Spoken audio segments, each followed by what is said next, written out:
सिखा भी दिया था कि इसको ए के मोड पे बनाते कैसे हैं, और कई बार ए के मोड एनओ हो जाता है तो उसको स्पीड से कैसे आपने कवर अप करना है। किसी को रिवीजन तो नहीं चाहिए? नहीं मैम। श्योर? जी मैम एक बार कर देते तो बढ़िया था। जी सर, कर देते हैं जी। हमने किया था अवेलेबिलिटी का, हम वो लेंगे, कमांड लेंगे जब हमें ए के मोड पे आइटनरीज बनानी होती है, कंफर्म टिकट हमें नहीं रिक्वायर्ड होती है, उसके लिए भी हम अवेलेबिलिटी वाली कमांड हमें लेनी ही पड़ती है। तो उसके बाद हम सेक्टर इसका मेंशन करते हैं और फिर along with the airline code जो है वो स्टार के साथ यहाँ पे मेंशन होता है। तो आई होप कमांड तो सबको याद हो गई होगी। जी मैम। नहीं याद हुई तो हमें याद करनी पड़ेगी वो कमांड। ये कमांड्स बेसिक कमांड्स हैं, इनके बिना आप, मतलब इनके बिना हम आगे मूव नहीं कर सकते। तो this is the necessity of this thing कि आप इस इंडस्ट्री में आ रहे हो, कमांड्स आपको डेफिनेटली लर्न करनी पड़ेंगी। तो हम अब एक ही मोड पे उठा रहे हैं, तो एक ही मोड पे उठाने का मतलब है कि सीट चाहे क्लोज भी पड़ी है तब भी वो सीट जो है उसमें उस क्लास में उठ जाएगी, पिक हो जाएगी।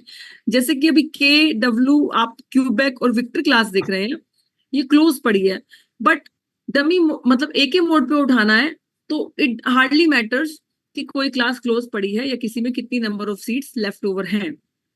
तो मैं आपको के क्लास, के मतलब किलो में ही आपको मैं एक सीट ए के मोड पे पिक करके मैंने दिखाया, तो वो हो भी गया।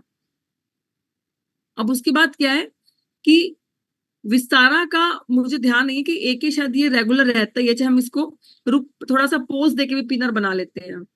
लेकिन specially we talk about Air India, LOT Polish, Air Canada, ये बहुत जल्दी एक एक को एनओ कर देती है। तो जब एक एक को एनओ करती है तो जब हम हैश ITIN करके फाइनल एक प्रिंट लेते हैं, तो टिकट आइटनरी वीजा फाइलिंग के लिए या किसी और पर्पज से, मतलब किसी को आपने जस्ट बताना है कि ये आपकी आइटनरी ऐसे ऐसे होगा, क्योंकि कोई मान लो आज मान लीजिए आपसे 4-5 एयरलाइन के ऑप्शन मांग रहा है और अभी श्योर भी नहीं है कि उसको कौन सी फ्लाइट लेनी है, राइट? कोई आप कॉर्पोरेट में डील कर रहे हो, आपकी कंपनी या किसी कॉर्पोरेट से टाई अप हो गया, आपको फॉर्मल वे में आइटनरीज भेजनी है, तो आप इस तरह से एक ही मोड की हेल्प ले सकते हो कि जहां पे आपकी सीट होल्ड भी नहीं, आप एयरलाइन की सीट भी नहीं होल्ड कर रहे हो और आपका आइटनरी भी आपका वहां पे शेयर हो गया एक फॉर्मल फॉर्मेट में, राइट? Yes ma'am. तो इसीलिए उसको बोला गया कि आप इसको एक ही मोड पे उठाओ। एक ही मतलब कि जो सिर्फ वीजा फाइलिंग के लिए यूज होता है, जरूरी नहीं वीजा फाइलिंग के लिए यूज हो। जैसे मैंने बताया, अगर आपका किसी कॉर्पोरेट वर्ल्ड में टाई अप हो गया है, कॉर्पोरेट मार्केट से टाई अप हो गया है, तो उसमें भी आपको एक फॉर्मल वे में आइटनरी बनानी होती है। अगर आप कुछ कॉपी पेस्ट करके ऐसे भेज रहे हैं तो दैट विल नॉट वर्क। उनको तो पहले कोड्स ही नहीं पता लगेगा कि कोड्स क्या है। तो आपको एक बहुत ही वो सब, अब मैं आपको फिर से रिपीट मैं आपको करा ही चुकी हूँ कि आपको कैसे ये इसमें करना है। और अब इसको हम आपका नेम मेंशन करके पिनर कैसे बनाना है, राइट? तो पिनर बनाने का जी वही है कि आपका ये हमने पिनर बना दिया। याद है सबको ये जो हमने कल किया था? जी मैम। रिपीट, अभी तक जस्ट रिपीट हो रहा है। अब इसमें ये अब हमने देखना है कि एक ही मोड पे लास्ट करना चाहिए, एक ही से एनओ नहीं होना चाहिए। अभी नहीं हुआ। अब आपको पता लग गया इतनी सी बात से, क्या पता लगा नरेश जी, आपको क्या पता लगा कि अगर विस्तारा की बुकिंग आप डमी बना रहे हो तो जी वो एक मैम। ही पे लास्ट करती है, एक ही मोड पे लास्ट करती है, मतलब एक ही मोड पे स्टेबल रहती है। जी मैम। और जहां पे कल हमने क्या किया था, कौन सी दो एयरलाइंस और की थी हमने जिस पे डमी हमने बनाया था? मैम एयर इंडिया थी ma'am. Yes, yes, and LOT Polish, जी। राइट? और ये जी दोनों मैम। ही एनओ हो गई थी। हाँ मैम। तो उसमें हमें थोड़ा सा प्रोसेस फास्ट करना पड़ा था। क्या प्रोसेस फास्ट करना पड़ा था, मैं उसका भी रिपीटेशन करा देती हूँ। ये आप जैसे हमें नो लॉन्गर रिक्वायर्ड है, तो इसको हम साथ के साथ एज अ ट्रैवल एजेंट हमारी क्या रिस्पॉन्सिबिलिटी बनती है, बेशक हमारा ये डमी है, हमने एक्चुअल मोड पे नहीं किया है। एके मीन्स क्या होता है? Ishpal ji, just for the itinerary purpose. अब देखो जब मैंने एके पे किया तो यहाँ पे दिखा भी रहा है confirmed outside Galileo system, no message sent when cancelled. हम चाहे इसको जब कैंसिल भी कर देंगे तो एयरलाइन कोई मैसेज नहीं आएगा कि हमने कुछ एयरलाइन की कोई सीट हमने उसकी मैल प्रैक्टिस करी है या अनएथिकली यूज की है या हमने उनकी कोई सीट हमने कोई खराब करी है, राइट? जी मैम। तो फिर भी हमारी मुझे आदत है कि जब नहीं चाहिए, इट्स नो लॉन्गर रिक्वायर्ड, तो कैंसिल कर दो ताकि इसी बहाने आपकी कैंसिल की भी प्रैक्टिस हो जाए बार बार से। मैं आपको कैंसिल की कमांड बता चुकी हूँ, बट बार बार से करने से क्या है कि आप लोगों को भी प्रैक्टिस हो जाती है। जी मैम। तो R.P.ER, अब तो कमांड्स भी आपको लर्न हो गई होंगी, आई थिंक हम ये काफी बार कर चुके हैं ये। अब मैं फटाफट से आपको जो कल हमने किया था एयर इंडिया का, अगर आपको कई बार क्या होता है कुछ वीजा की रिक्वायरमेंट होती है ऐसी कि भाई नॉन स्टॉप फ्लाइट आप रूट लेते हो वीजा की आइटनरी के लिए। अब रीजन कुछ भी हो सकता है। देखो, अगर तो यूरोपियन आप शेंगन वीजा कर रहे हो, मैं आपको बहुत मतलब कि इतना आपको डीपली एक टिप बता रही हूं उसमें, जब आपने शेंगन वीजा की फाइलिंग करते हो ना, वहां पे आपसे 2 क्वेश्चंस पुट अप करते हैं। आपको जब फाइलिंग करने का मौका होगा मिलेगा या आपने कभी करी होगी इन पास्ट, तो आपको पता होगा वहां पे क्या पूछता है। एक तो पूछता है रूट क्या है फॉर्म में, वीजा फाइलिंग में क्योंकि वीजा फाइलिंग वही कर सकता है जिसको इंटरनेशनल एयर टिकट्स के routes immigration point of view से उसको पता है कि कौन सा पॉइंट वो टच कर सकता है कौन सा नहीं कर सकता है। आज आप कनाडा का वीजा फाइल कर रहे हो और वहां पे आपने 2 स्टॉप वाली फ्लाइट उठा ली, कि एक उठा ली यूरोप में और एक जा रही है लंदन में, वो रूट आपने लेट से उसकी डमी बना के आपने अपलोड कर दी, वो गलत है। क्यों? क्योंकि जब इमिग्रेशन रूल्स मैं आपको समझाऊंगी उसमें आपको पता लगेगा कि अभी जैसे आपको सिर्फ अभी ऑस्ट्रेलिया न्यूजीलैंड का आपके साथ हुआ है ना इमिग्रेशन रूल्स, जी मैम। अभी हम कनाडा यूके और यूएस के इमिग्रेशन रूल्स के ऊपर नहीं आए हैं। अभी हमने आपको शेंगन कंट्रीज के भी इमिग्रेशन रूल्स नहीं रूट्स कराए हैं कि किन किन रूट से अलाउ होता है इंडियन नेशनैलिटी को ट्रैवल करना। अगर हमें रूट्स के बारे में पता नहीं होगा तो हम कॉन्फिडेंटली ना तो अपने प्रोडक्ट को सेल कर पाएंगे, और लैक ऑफ कॉन्फिडेंस, मिस्टेक्स होती ही होती हैं। लैक ऑफ कॉन्फिडेंस वही होता है जहां पे लैक ऑफ इंफॉर्मेशन होती है, जहां पे लैक ऑफ नॉलेज होती है। अगर आपको पता है कि ये रूट जो है इसमें कोई प्रॉब्लम नहीं है, तो आप उस रूट को, आपको लेट्स से उस रूट में बेनिफिट हो रहा है, आपको 20,000 की सेविंग हो रही है उस रूट में। रूट है मान लीजिए कि दिल्ली से कुवैत है, कुवैत से लंदन है, अब लंदन से टोरंटो है, राइट? समझ में आ रहा है मैंने क्या लिखा है? जी मैम। जी मैम। क्या लिखा है मैंने? दिल्ली, कुवैत, लंदन,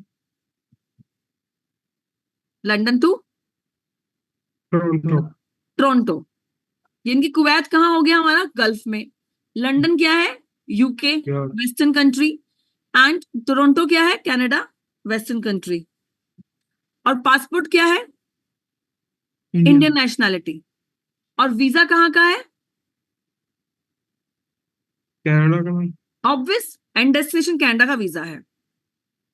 अब मैं आपके पास आई कि सर मेरे को टिकट चाहिए, तो अब आपके पास इस रूट में लेट से एक सीट पड़ी हुई थी। Let's imagine that situation. Imagine करने में क्या, हम आपको बहुत सारे इमेजिन करके इसलिए बताते हैं क्योंकि ऐसे सिनेरियोज होते हैं।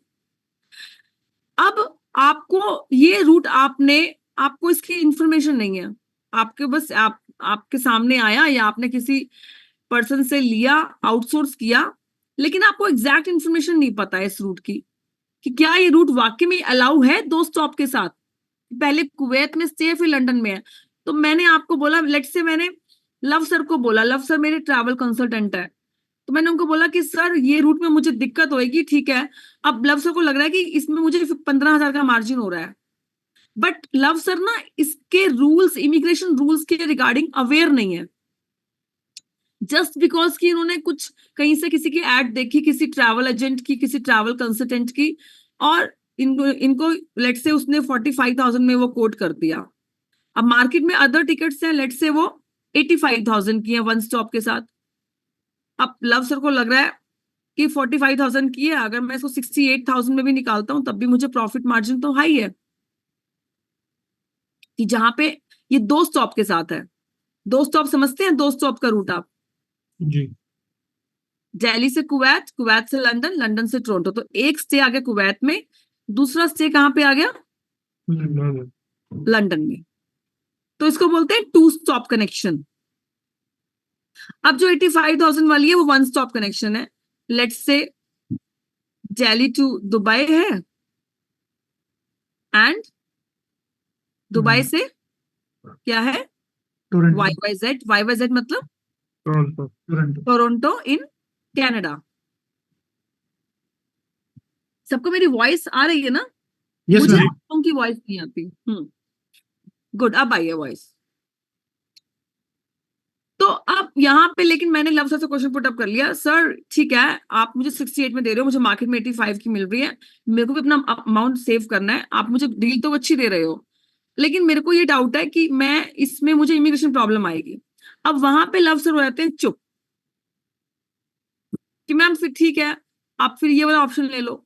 अब इस 85 वाले ऑप्शन में लेट से इनको ये 82 का पड़ रहा है, तो यहाँ इनको 3,000 ही बच रहे हैं, क्योंकि यहाँ पे कॉन्फिडेंट नहीं थे इस रूट को लेकर, खुद ही कॉन्फिडेंट नहीं थे। तो इन्होंने बोला कि मैम फिर आप रहने दीजिए, आपको डाउट है तो आप ये वाला ऑप्शन ले लीजिए फिर। अब अल्टीमेटली मैं एज अ कस्टमर, मेरे को नुकसान हुआ कि मुझे जो टिकट 68 में पड़ रहा था वो 82 में पड़ रहा है, तो मैंने इनकी डील छोड़ दी। अब लेट से मैं इशपाल सर के पास गई, उनकी कंपनी में, उन्होंने भी यही बोला, उनके पास भी यही ऑफर थी, उन्होंने लेट से मुझे टिकट 68 की बजाय उन्होंने 70 में ऑफर कर दी,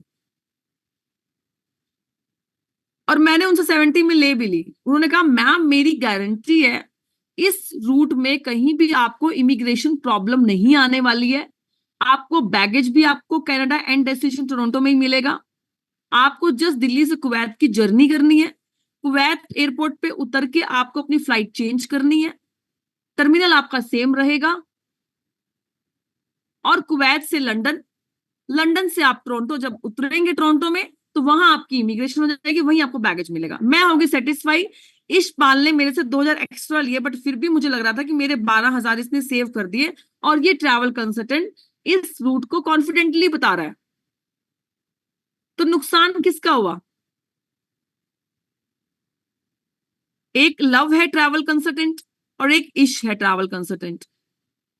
इश क्यों 2,000 एक्स्ट्रा भी करके 670 में भी ये टिकट सेल कर पाया, और लव ने तो 68 में कोट किया था। तो अब आप मुझे खुद बताओ कि सिचुएशन ऑब्जर्व अगर आप लोगों ने करी है तो कहां पे लैकिंग थी कि ये सेल नहीं हो पाया इनसे? क्या इनके पास ये ऑप्शंस अवेलेबल नहीं था? क्या इनका प्राइस अच्छा नहीं था? क्या रीजन था? नॉलेज। नरेश चलो आप बताओ, Naresh sir you are a जज, आप बताओ। मैम ये तो वही था मैम, लैक ऑफ इंफॉर्मेशन।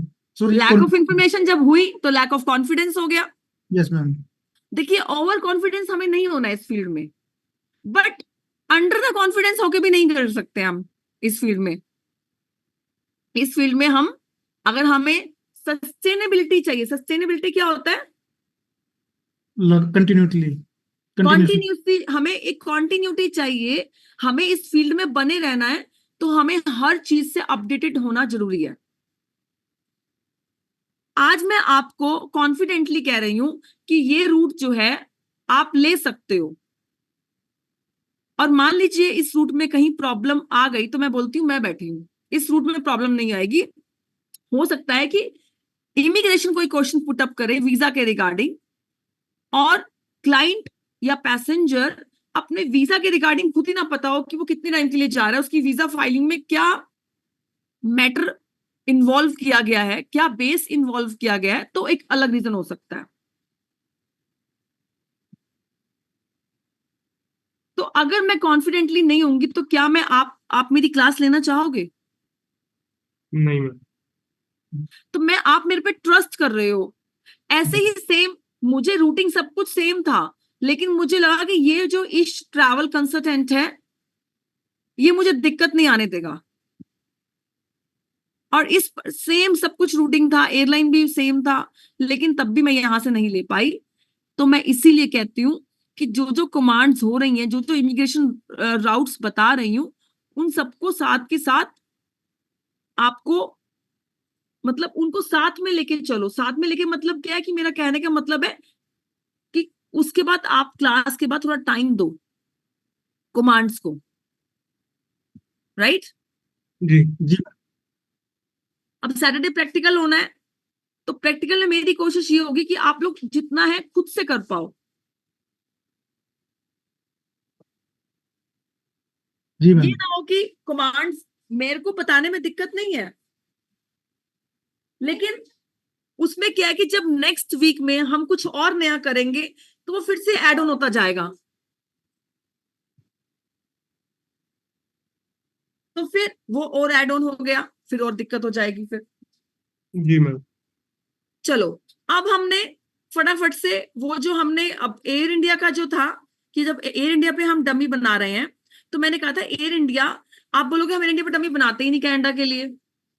भाई, अगर आपको वीजा फाइलिंग जब आप करते हो, तो हमेशा वीजा फाइलिंग में कोशिश करो डायरेक्ट फ्लाइट अपलोड करने की।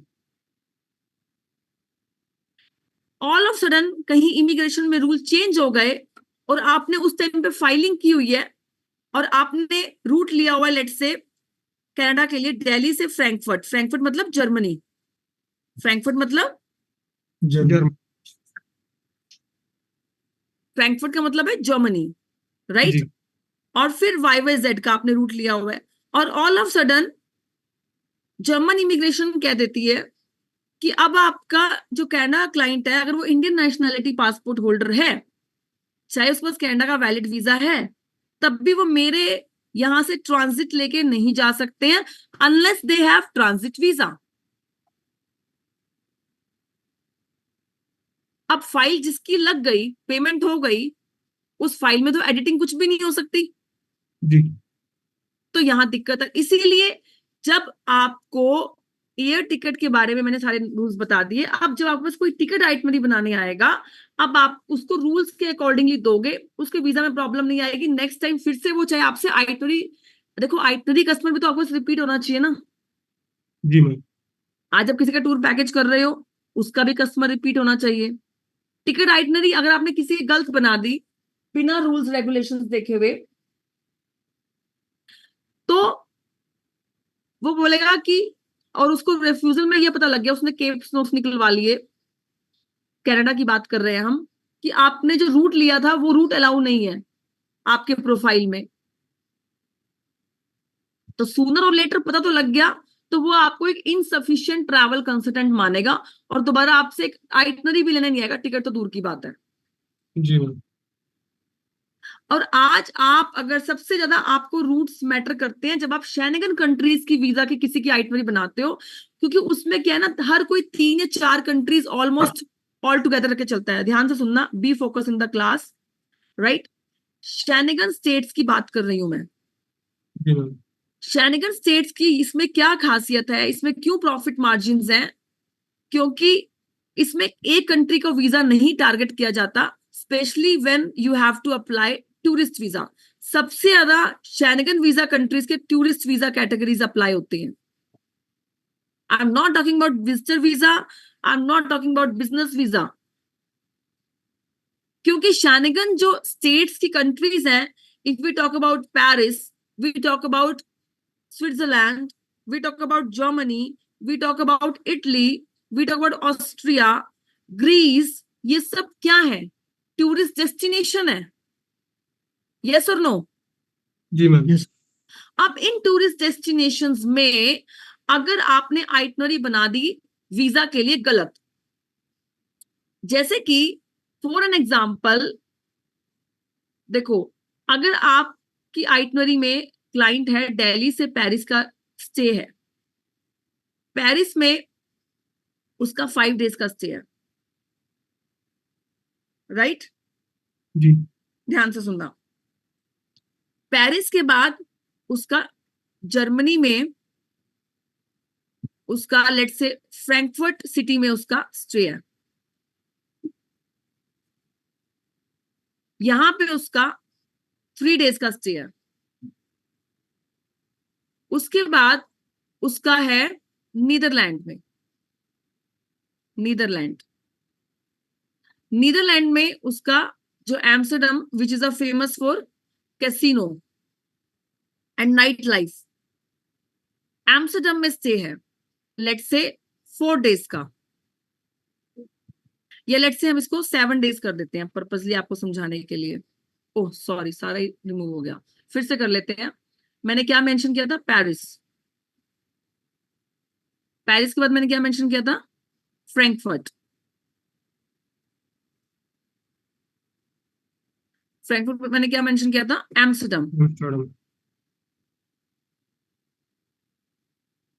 आपको अपनी ज्योग्राफी थोड़ी सी फास्ट करनी होगी। मैंने कल कहा था कि 29 शेंगन कंट्रीज की लिस्ट गूगल से निकाल लेना और उसको पढ़ना, तो ये अगर नहीं किया आप लोगों ने तो उसको पढ़ना, ठीक है। अब मेरे को ये 3 कंट्रीज कह रहा है क्लाइंट कि मुझे ये 3 कंट्रीज का पैकेज बनाना है। पैकेज तो बाद में बनाओगे, सबसे पहले तो आपको वीजा लेना है, यस और नो? जी मैम। तो अब आपको वो कह रहा है कि पेरिस में मुझे 5 डेज स्टे चाहिए, फ्रैंकफर्ट में 3 दिन का स्टे चाहिए, एम्स्टर्डम में मुझे 7 डेज का स्टे चाहिए। अब आपको क्या लगता है, क्या आप बता सकते हो कि इसमें आप कौन सी कंट्री को अप्रोच करोगे वीजा के लिए, या जैसे क्लाइंट देगा वैसे कर दोगे? एम्स्टर्डम किस कंट्री का पार्ट है? नीदरलैंड। नेदरलैंड का है, राइट। फ्रैंकफर्ट किस कंट्री का पार्ट है? Germany. Very good. And Paris? France. Very good. अच्छा, अब अगर अब अगर वीजा के लिए आपने उसको जैसे उसने सीक्वेंस में बताया, आपने ठीक है जी पहले दिल्ली पेरिस कर दिया, फिर फ्रैंकफर्ट कर दिया, फिर एम्स्टर्डम कर दिया, और स्टे भी ऐसे दिखा दिया, आपका बंदा फाइल वापस लेके आ जाएगा एम्बेसी से, उसकी अपॉइंटमेंट भी वेस्ट जाएगी। और शेंगन कंट्रीज की जो अपॉइंटमेंट होती है वो पेड होती है, और करीब करीब 1.5 महीने की वेटिंग होती है उस पर। आज अगर आप शेंगन कंट्रीज की अपॉइंटमेंट लेते हो तो ऑलमोस्ट 30 डेज की वेटिंग है उस पर।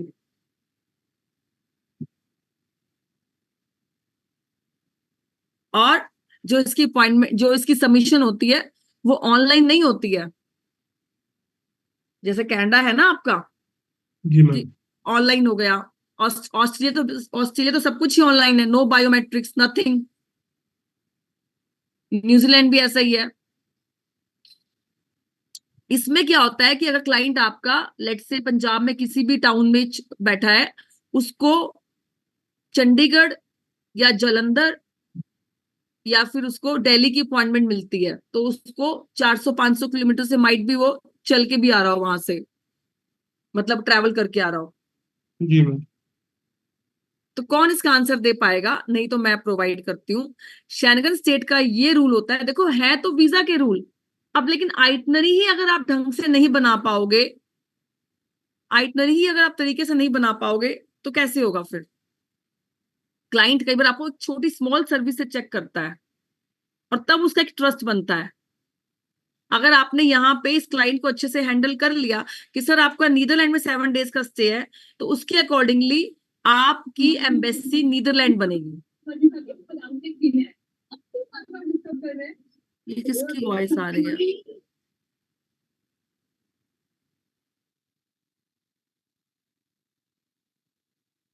Hello hello,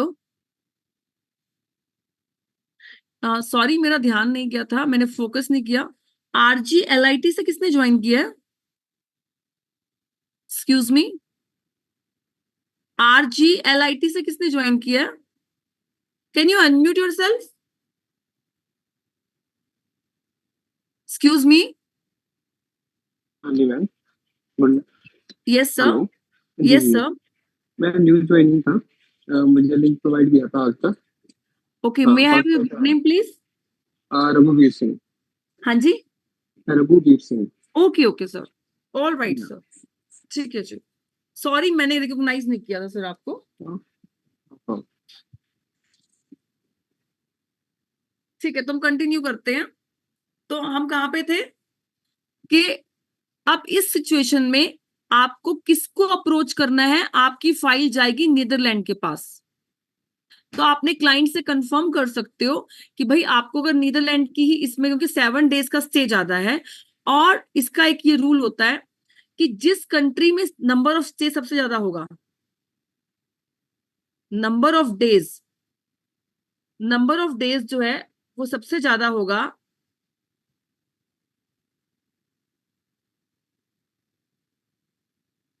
number of days stay ज्यादा होगा, प्लस उसकी जो फर्स्ट पोर्ट ऑफ एंट्री है,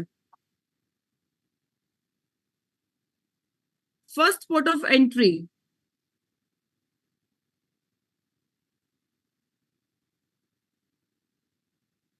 वो दोनों ही उस कंट्री में जस्टिफाई होनी चाहिए। नंबर ऑफ डेज जो है मैक्सिमम उस कंट्री में होना चाहिए। तो इन तीनों में से मैक्सिमम किस में स्टे है? नीदरलैंड में। नीदरलैंड एम्स्टर्डम में है, राइट? एम्स्टर्डम कहाँ पे है? नीदरलैंड में। तो इट मींस हम नीदरलैंड एम्बेसी को अप्रोच करेंगे, राइट? और आप एम्स्टर्डम की आइटनरी को पहले मेंशन करेंगे। हम एम्बेसी को अप्रोच कर रहे हैं उसमें उसकी फर्स्ट पोर्ट ऑफ एंट्री, हमें वीजा, जब हम उसकी आइटनरी बना रहे हैं वीजा फाइलिंग के लिए, तो हम सबसे पहले नीदरलैंड दिखाएंगे और वहां पे 7 डेज का स्टे दिखाएंगे। अगर आपका क्लाइंट कहता है ओके मुझे तो पता ही नहीं था, अच्छा आपने बता दिया, तो वो अगर ये कहता है कि अच्छा रुको मैं पहले चेक कर लेता हूँ अपॉइंटमेंट मुझे नीदरलैंड की मिल भी रही है कि नहीं मिल रही है, तो आप बोलो बिल्कुल चेक कर लीजिए सर, राइट? हम वेट कर लेते हैं। और फिर उसको क्या लगता है कि ओके ब्रदर आपने तो बहुत अच्छा किया, मुझे नीदरलैंड की अपॉइंटमेंट नहीं मिलती है बट मुझे पेरिस की अपॉइंटमेंट विद इन 10 डेज मिल रही है। तो उस सिचुएशन में फिर आप क्या करेंगे? वीजा लेने के लिए अगर आपको आपके क्लाइंट को पेरिस कंट्री, मतलब पेरिस मतलब कि sorry Paris is not a country, Paris is city of France, तो वो फ्रांस को अप्रोच करेगा फिर वो, तो उसके अकॉर्डिंगली फिर फ्रांस में आप नंबर ऑफ डेज पर्पसली ज्यादा कर देंगे। और अगर आपने फ्रांस एम्बेसी को, फ्रांस वीजा काउंसलेट को आपने अप्रोच करना है तो। और ऐसा नहीं होता है कि आप फिर क्लाइंट बोले कि नहीं नंबर ऑफ स्टेज तो मेरे क्लाइंट को तो एम्स्टर्डम में एक्चुअल में 7 डेज का चाहिए। अब यहाँ पे भी आपको नॉलेज होनी चाहिए कि जो आइटनरी आप वीजा फाइलिंग में लगा रहे हो, अगर आपने लेट से एम्स्टर्डम में 7 डेज लगा दिया और एक्चुअल में वीजा आने के बाद वहां पे आप 5 दिन कर रहे हो, 4 दिन कर रहे हो, आप कर सकते हो। हाँ, ये नहीं कर सकते कि अगर आपने वीजा लिया, लेट से आपने वीजा लिया नीदरलैंड एम्बेसी को अप्रोच करके, अब क्योंकि ये शेंगन का पार्ट है, जर्मन भी Frankfurt, German is also part of Schengen, France is also part of Schengen, तो आप नीदरलैंड के वीजा के ऊपर इन दोनों कंट्रीज में स्टे कर सकते हो। जैसे कि मैंने कल बताया था कि 29 कंट्रीज जो है लिस्टेड है under the Schengen territory, but ये नहीं करना कि वीजा नीदरलैंड कंट्री का लिया और बाद में आप आइटनरी में से नीदरलैंड को बिल्कुल क्रॉस ही कर रहे हो।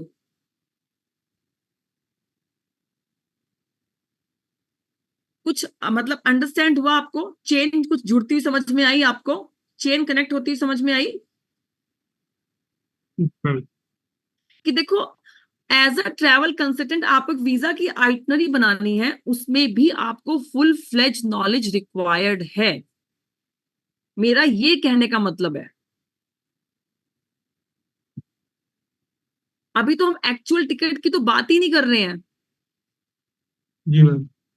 हम तो जस्ट कि आपके पास कोई वीजा आइटनरी का कोई क्लाइंट आता है, उसको भी अगर आप एक सही डायरेक्शन में लीड कर देते हो, सही डायरेक्शन में उसकी आइटनरी बना देते हो, तो डेफिनेटली वो क्लाइंट आपसे, जब उसके क्लाइंट का वीजा आ जाएगा, अगर वो B2B एजेंट है और आपके पास आया है आपकी सर्विसेज को टेस्ट करने के लिए, और लेट से वो एज अ वीजा फ्रीलांसर है या वीजा उसकी कंपनी है, उसके पास एयर टिकट की उसको नॉलेज नहीं है, और वो उसको लग रहा है कि यस मैं ये पर्सन न्यू है, मैं इसके चार्जेस जो है इसने अपने कम एज अ मतलब आउट ऑफ कंपटीशन इसने चार्जेस अपने बड़े जेन्युइन रखे हुए हैं।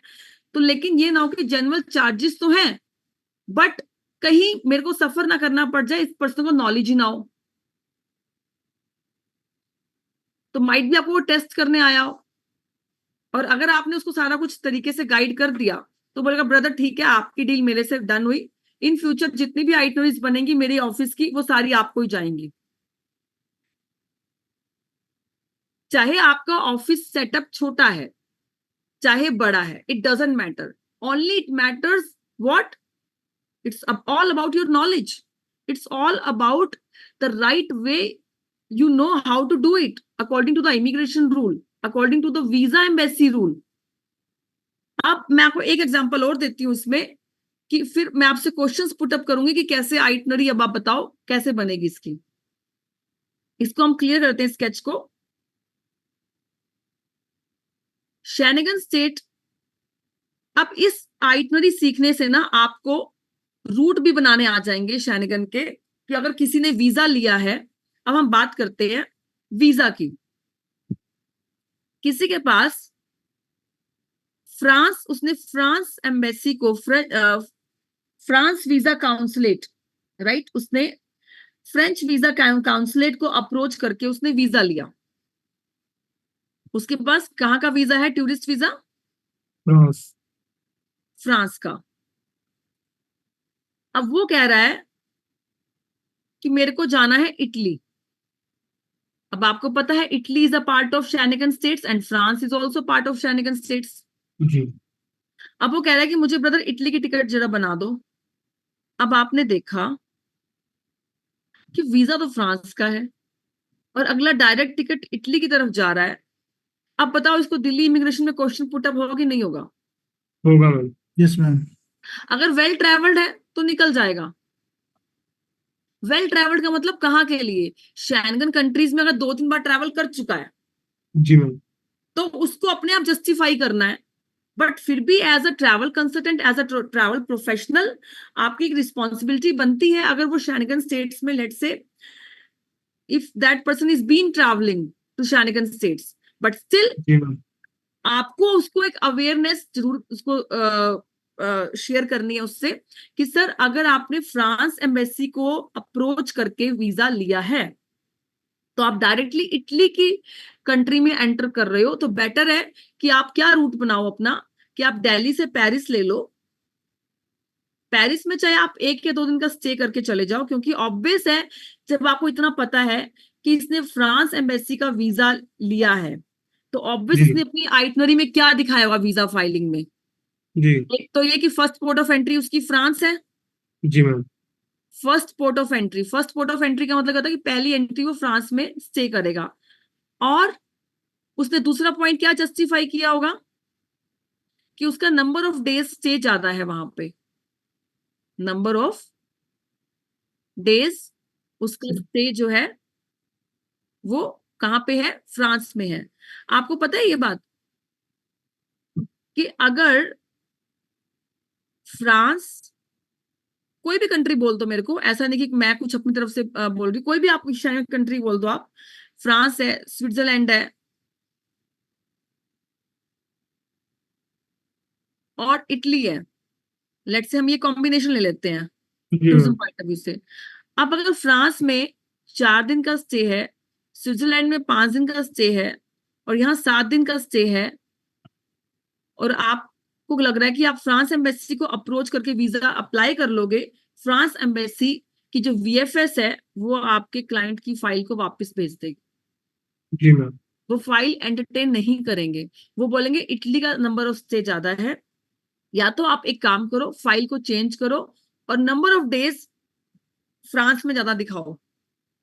आपको 2 बातें एडवाइस करेंगे वो, या जी। कहेंगे कि आप फिर इटली एम्बेसी को जाके अप्रोच कर लो। राइट? जी मैम। तो सिचुएशन क्लियर हुई? जी मैम। गुड।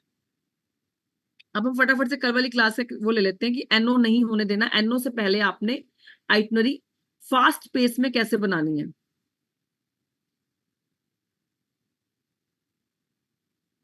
और फिर हम एक शेंगन वीजा की आइटनरी भी बनाएंगे, ठीक है।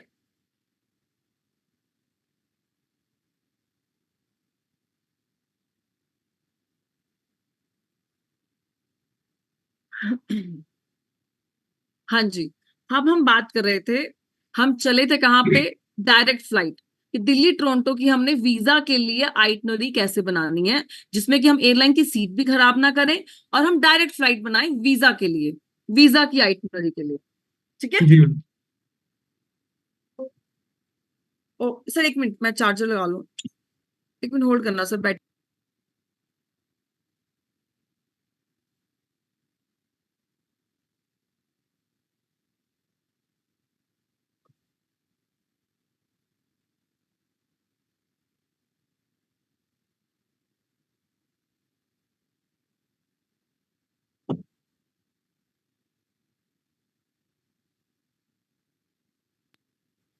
हाँ जी सर, सो हमने क्या किया था, अगर हमने एयर इंडिया की बनानी है डमी आइटनरी तो वो बहुत जल्दी क्या हो जाती है, कौन से स्टेटस में कंफर्म, वो एके से एनओ में चली जाती है स्टेटस से, जी मैम।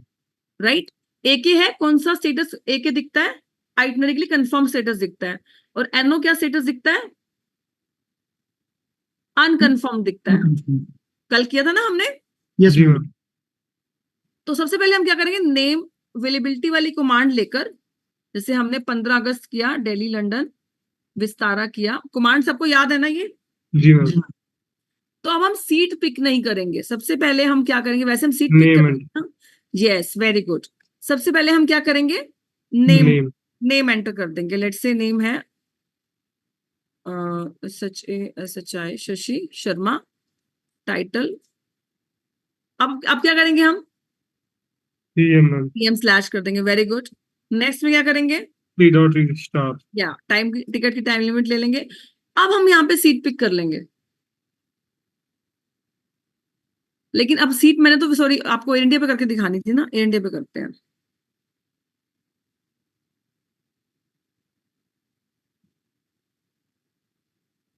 तो लेट्स से लंदन का सेक्टर है, तो हम कहीं भी कुछ भी पिक कर लेते हैं और इसको एक के नहीं होने देंगे, राइट। जी सॉरी, मैम। एक के से एनओ नहीं होने देंगे, एक ही रहेगा। तो आप बताओ, लाइन नंबर 4 पे एयर इंडिया आ रही है, जी मैम। यस। तो कौन सी हम जो क्लास क्लोज है डमी में हम वो भी उठा सकते हैं, पता है ना आपको। जी मैम। जी मैम। जैसे हम क्यूबेक क्लास ही उठा लेते हैं, क्यू क्लास। थोड़ा फास्ट करेंगे इसको, नीड 1, Q4 और AK, बस जैसे ही आपने एंटर किया, राइट, अब जी मैम। फास्ट कर लेना फिर R.P PR। ER PR। IR, PR। Very good. NO हो गया, देखो हो गया ना एनओ। जी मैम। जी मैम। अब तो मैं थोड़ा सा फास्ट इसको नहीं कर पाई, तो आप समझ रहे हैं, आपको लग रहा है मैंने फास्ट किया, बट इससे भी फास्टेस्ट होना है आपको, जी मैम। राइट। तो दोबारा से कोशिश करते हैं, क्योंकि जब ये एनओ आता है ना, देखो जब ये एनओ आता है तो आपको, जब आप किसी को आइटनरी दोगे ना, तो वहां पे अनकंफर्म्ड लिखा आएगा, ये देखो एनओ क्या आ रहा है, अनकंफर्म। अनकंफर्म्ड। दैट्स व्हाई हम आफ्टर दिस कि इसको एके से एनओ मत होने दो, थोड़ा फास्ट करना। जब भी आपको डायरेक्ट एयर इंडिया बनानी है, लॉट पॉलिश है, एयर कनाडा है, ये अपनी डमी टिकट्स बनाने नहीं देते, इसके पीछे रीजन है, समझ रहे हैं आप बात। जी मैम। तो ये तो खैर आपको, हम तो प्रैक्टिस करके हमें पता लगता है कि अच्छा ठीक है हम इसको थोड़ा सा फास्ट कर लेते हैं, तो विद इन 10 सेकंड ये एके रहता है, उसके बाद ये एन हो जाता है 10 सेकंड के बाद। तो अब वीजा के लिए है, वीजा के लिए मैं आपको वही बताऊंगी कि जब आपने वीजा के लिए कुछ केसेस में आप इशू टिकट भी लगाते हो, तो उसके फुल रिफंड कैसे ले सकते हो आप, राइट। जी मैम। मैम एक क्वेश्चन था, हाँ जी, जैसे मान लिया हमारा आइटनरी टिकट है, तो मैम हाँ इमिग्रेशन को तो कंफर्म होता है ना कि आइटनरी है। हाँ, आइटनरी है तो बस आइटनरी है। नहीं मतलब मैम उनको तो कंफर्म होता है ना इस टॉपिक के ऊपर भी ये आइटनरी है खाली। यस, उनको पता होता है ये आइटनरी, क्योंकि कनाडा जो है टूरिस्ट वीजा के लिए कभी भी कंफर्म टिकट नहीं मांगता है। जी मैम। हाँ, अगर आप कंफर्म प्लान लगा रहे हो तो कवरिंग लेटर में मेंशन किया आता है, क्योंकि कंफर्म टिकट में क्या आता है, टिकट नंबर आ जाता है, जी मैम। तो तब आप फिर कवर लेटर फिर चेंज होता है कि मैंने जो है सब कुछ कंफर्म लगाया है। जब कवर लेटर बनता है ना वीजा के लिए, तो जी उसमें मैम। फिर उस चीज को हाईलाइट किया जाता है कि काइंडली प्रोवाइड मी वीजा, क्योंकि मेरी जॉब जो है इतनी वो है, रिस्पॉन्सिबिलिटी वाली जॉब है, hardly I can get leave again, है ना, फॉर दिस ट्रिप, जी राइट। मैम। जी तो मैम। जी मैम। हाँ, तो I was chasing to my HR department since long to get the plan for this vacations for the Canada and in order to meet my friends या family friends या जो भी था, या मुझे कोई आपने टूरिज्म डेस्टिनेशन जैसे वहां की कोई चूज किया, नियाग्रा फॉल्स के साथ कुछ आपने ऐसे आइटनरी वगैरह बना रखी है, तो वो इस तरह से फिर उस चीज को जस्टिफाई किया था, फिर उस चीज को हाईलाइट किया था कि आपने कंफर्म लगाया है। अगर आइटनरी है तो बस ये कि this is my intent travel plan करके फिर कवर लेटर बनाया जाता है, ओके राइट। मैम। जी मैम। क्लियर है sir? Yes ma'am.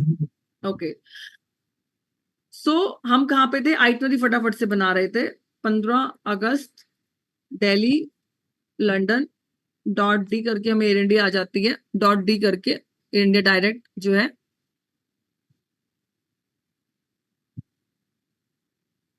Command server से अटैच नहीं हुई, तो एक बार दोबारा से आप इसको एंटर करते हैं, थोड़ा टाइम ले रही है, कमांड आ गई। तो अब जब आपने सीट पिक करनी है, थोड़ा फास्ट करेंगे हम। Need 1 Quebec 4 AK, okay, need 1 Quebec 4 AK, R.P ER IR। मुझे लगा थोड़ा सा मेरा नेट स्लो हो गया।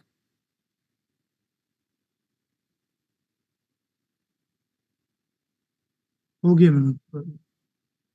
हैश ITIN,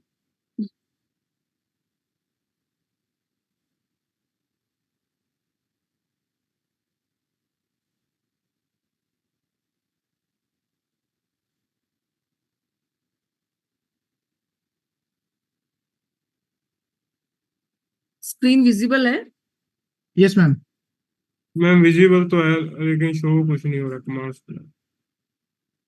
एनो हो गया। जी मैम। फिर से ट्राई करते हैं। शो नहीं हो रहा कुछ भी आपको सिस्टम पे? हो रहा है, अभी हो रहा ये है। हो गया। कल तो हमने काफी फास्ट कर लिया था ना। जी जी मैम। मैम।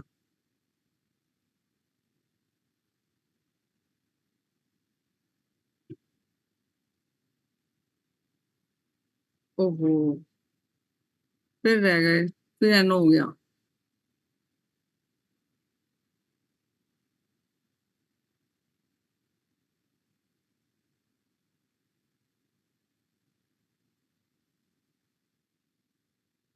हम्म,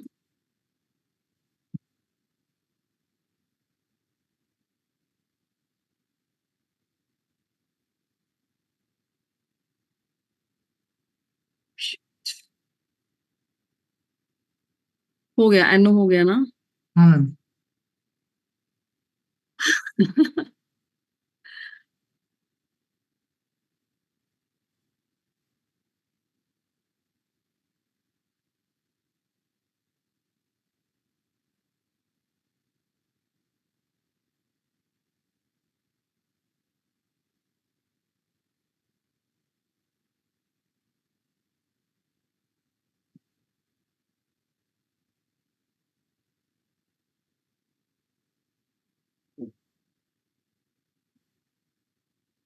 आ गया, जी यस मैम। मैम। फाइनली आ गया, राइट। यस। जी मैम।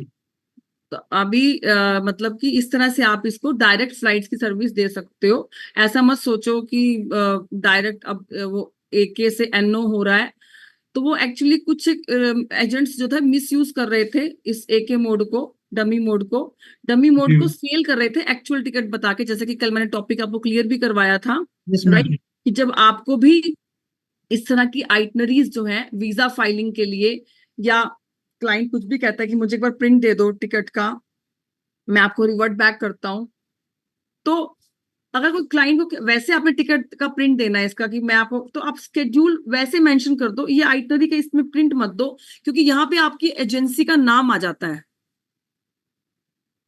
राइट? जी मैम।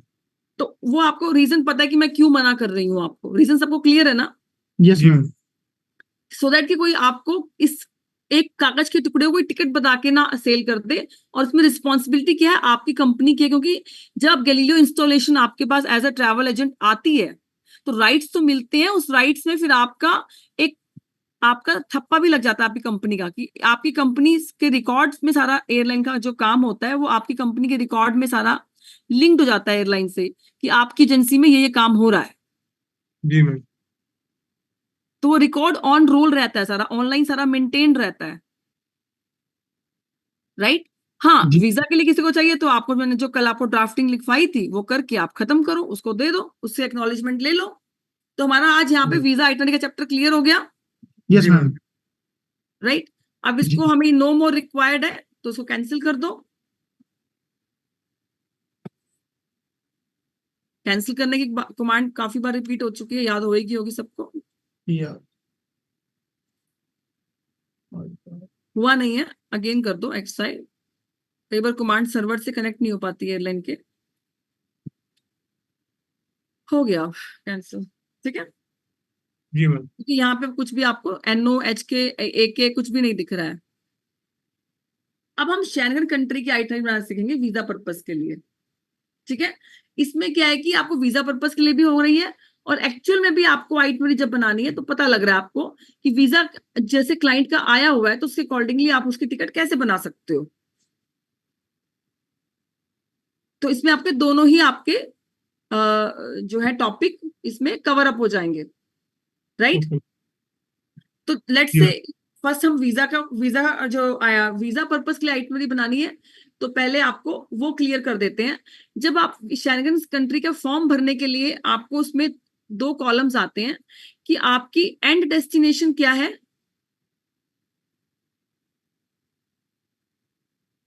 एंड डेस्टिनेशन क्या है, और आप रूट क्या ले रहे हो। रूट मतलब आपको क्लियरली रूट नहीं पूछता, वो पूछता है कि आपकी जो है आपकी फर्स्ट एंट्री शेंगन क्या होगी।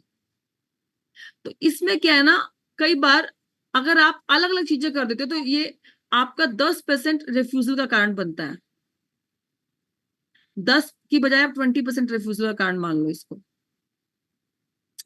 कोशिश करो ऐसी कंट्री, ऐसी सिटी लो, एयरपोर्ट सिटी लो कि जहां पे डायरेक्ट फ्लाइट आप उसको दे रहे हो वीजा आइटनरी के लिए। स्पेशली ये आइटनरी की बात हो रही है, जिससे कि जिस आइटनरी के ऊपर आपका वीजा आता है।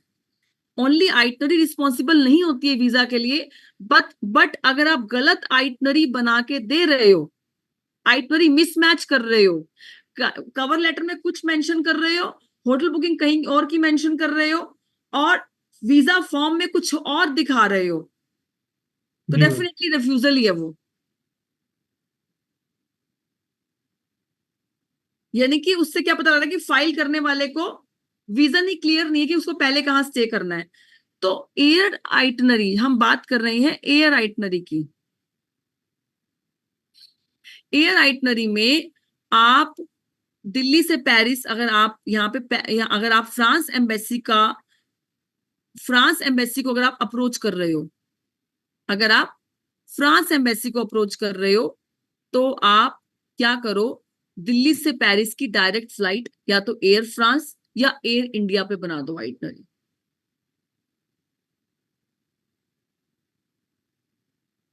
और आप कहते हो कि अगर मैम मान लीजिए चलो एयर इंडिया भी फ्रांस के लिए जाती है, डायरेक्ट फ्लाइट है, नॉन स्टॉप फ्लाइट है, तो उससे आपका क्या एक आपका मिसमैच हट जाएगा। एंड डेस्टिनेशन, एंड डेस्टिनेशन यहाँ पे मतलब होता है फाइनल डेस्टिनेशन, राइट? तो फाइनल डेस्टिनेशन जो उसकी है वो क्या है, फ्रांस है। फ्रांस में कहाँ है, पेरिस है। इस तरह से फॉर्म में आप भर सकते हो। और फर्स्ट एंट्री भी जब डायरेक्ट फ्लाइट ली तो पेरिस ही आएगी। अब अगर इसका एक अदर हैंड पे मान लो आपने डायरेक्ट फ्लाइट नहीं लिया, आपने जर्मन की फ्लाइट ले ली, तो जर्मन की फ्लाइट कौन सी है, लुफ्थांसा। कौन सी है? लुफ्थांसा है। तो लुफ्थांसा अपनी कंट्री टच करके जाएगी, जी। तो पेरिस के लिए क्या रूट बन जाएगा फिर? दिल्ली दिल्ली फ्रांकफर्ट, से फ्रैंकफर्ट, और फ्रैंकफर्ट से पेरिस। पेरिस।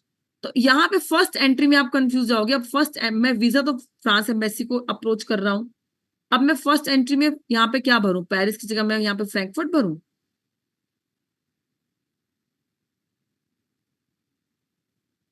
यहीं से आपके 10% रिफ्यूजल के कारण हो जाते हैं शुरू।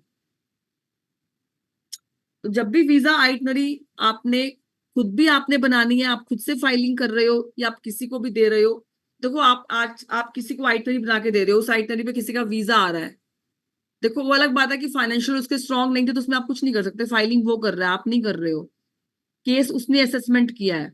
आप क्या ना कि आइटनरी जो है वो मिसमैच है, अगर उसके फाइनेंशियल की वजह से वीजा नहीं आएगा तो वो उसकी कॉल है, तो एम्बेसी मेंशन करेगी उसके फाइनेंशियल्स जो है उससे जो है एम्बेसी सेटिस्फाई नहीं है। You understand? जी। तो इसकी हम कैसे बनाएंगे एक बार फिर से आपको बता देते हैं। एक कोई रूट ले लेते हैं और उसको बनाते हैं फिर, और इस टॉपिक को फिर आज कंप्लीट करते हैं।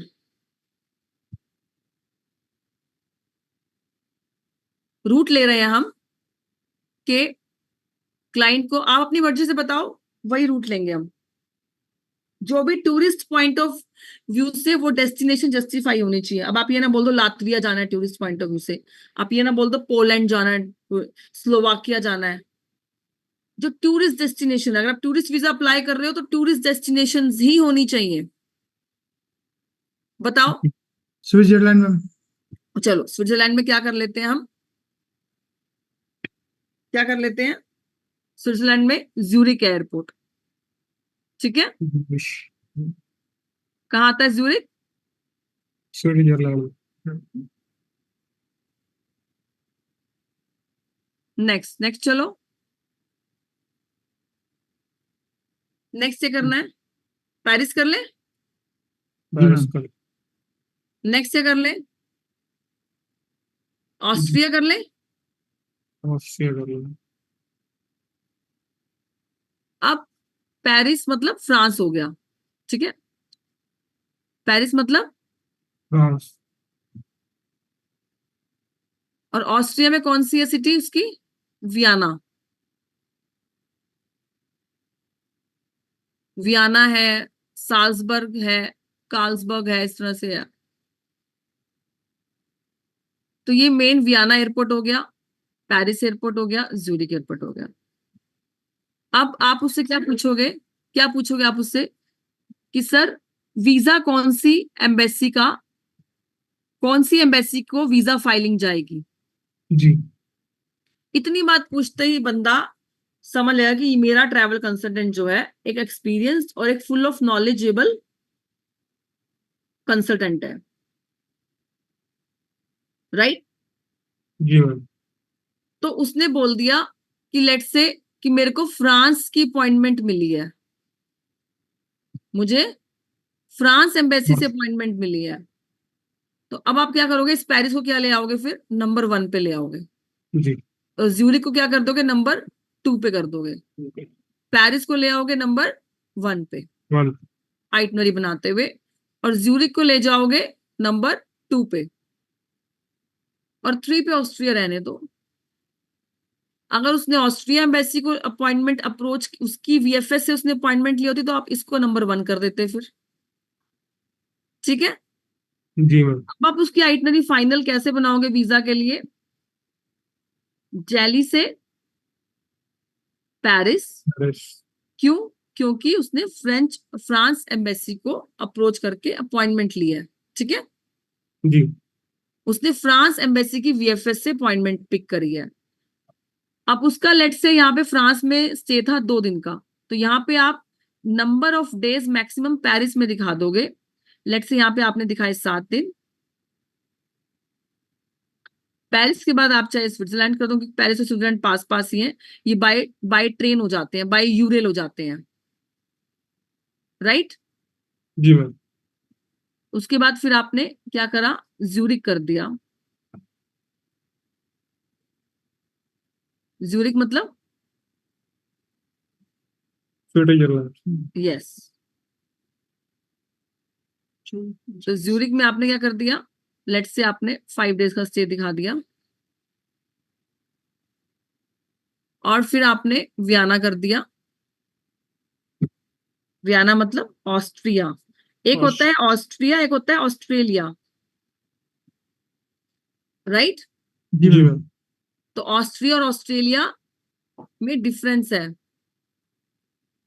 जी मैम बिल्कुल। VIENNA। तो यहाँ पे आप 3 दिन का स्टे दिखा दो। इस तरह से आप रेशियो यूज कर सकते हो। जी मैम। ऐसे नहीं कि यहाँ 7 कर रहे हो, यहाँ 6 कर रहे हो, यहाँ 5 कर रहे हो, ऐसे नहीं, राइट? कम से कम बीच में दो 2 दिन का। दो दिन का हमने डिफरेंस लेके चले हैं हम, ताकि जस्टिफाई तो yes maximum number of stay.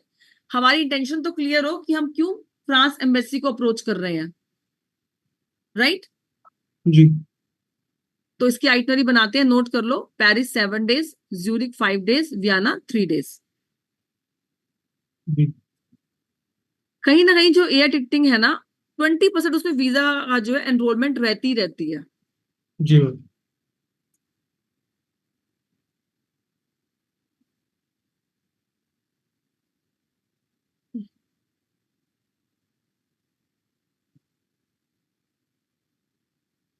अब हम क्या करेंगे, क्या हमने नोट किया था पेरिस में 7 डेज। तो लेट्स से हम चलते हैं 20 अगस्त की तरफ, दिल्ली, पेरिस, और हमें डायरेक्ट फ्लाइट चाहिए, .D कर दोगे, डायरेक्ट फ्लाइट आ जाएगी, राइट? ठीक है। जी मैम। अब क्या करोगे, यहाँ पे आपको एयर फ्रांस भी दिख रही है, और आपको एयर इंडिया भी दिख रही है, आपको यूके भी दिख रही है। तो आपको पता है यूके एक ही मोड पे सरवाइव कर जाती है लॉन्ग टाइम तक, तो आप विस्तारा चुन लो। फाइलिंग के टाइम पे आपके दोनों ही कॉलम में पहली एंट्री भी पेरिस में आएगी, और आपकी जो डेस्टिनेशन फाइनल है वो भी पेरिस ही आएगी, ठीक है? जी तो अगर आपको विस्तारा जहां पे दिख रही तो कोशिश करो वहां पे विस्तारा ले लो, एयर इंडिया मतलब एयर इंडिया बहुत जल्दी NO हो जाती है। जी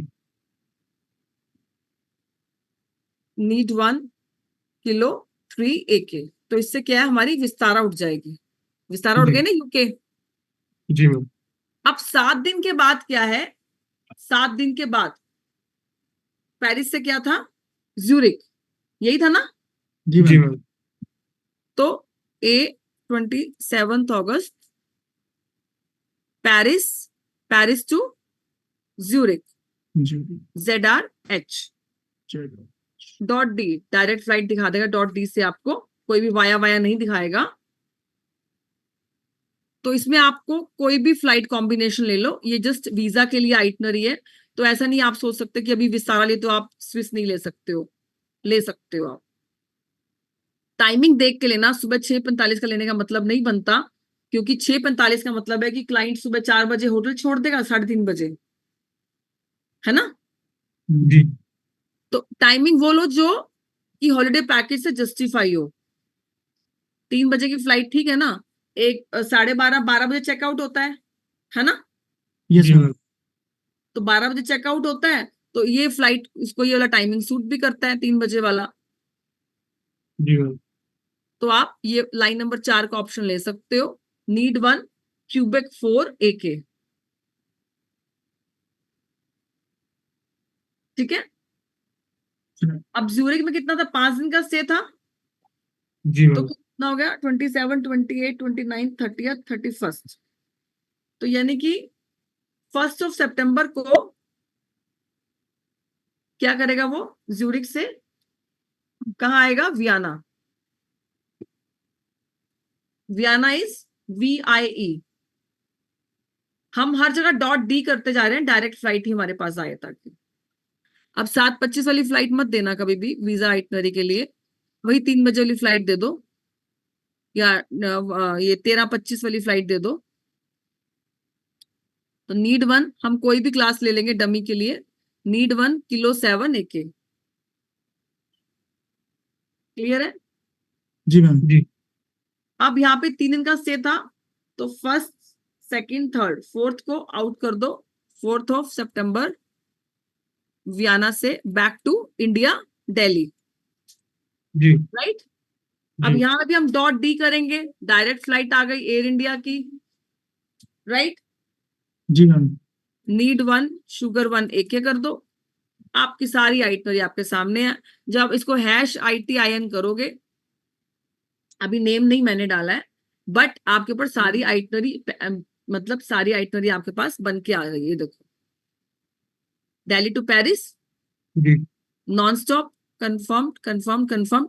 बस क्लीनर बना लेना आप, नेम मेंशन करके, जी ठीक है?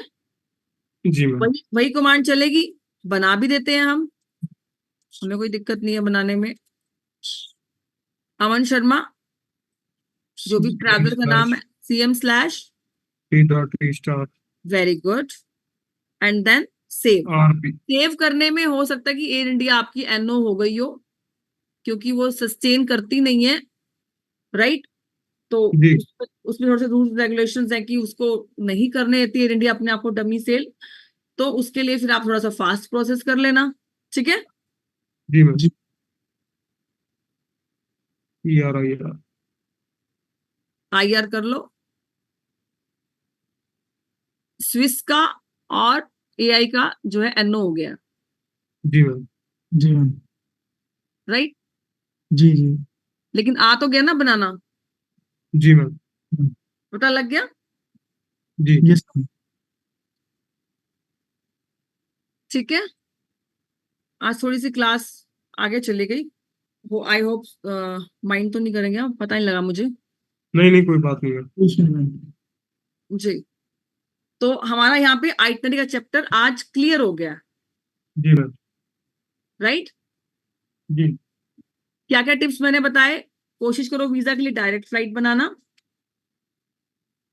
और जब शैनगन कंट्रीज की बात हो रही है तो नंबर ऑफ डेज मैक्सिमम लेना जिस एम्बेसी को अप्रोच करना है। मान लो आप वीजा फाइलिंग में नहीं आ रहे हो अभी, लेकिन आपको आइटनरीज तो बनानी है ना, यस मैम। जी मैम बिल्कुल। तो इसीलिए नॉलेज आपके लिए जरूरी है। That's why I added this knowledge, this information for you, जी मैम। राइट? जी मैम। आज हम किसी का काम, एक छोटा सा काम हम आइटनरी का है, अच्छे से कर देंगे तो डेफिनेटली उसका वीजा आएगा, वो टिकट आपसे लेगा, जी बिल्कुल। राइट?